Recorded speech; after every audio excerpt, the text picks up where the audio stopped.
Көзімнің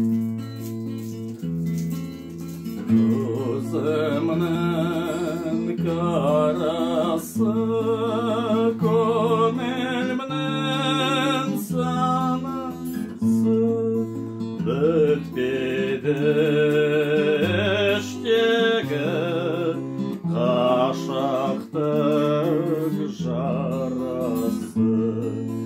Қазақтың данасы, жас үлкен ағасы, бар демес сенде бір адамның баласы.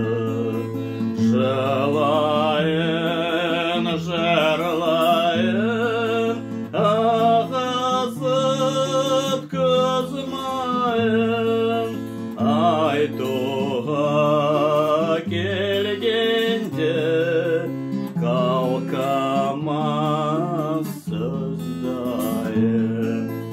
Айтуға келгенде қалқамас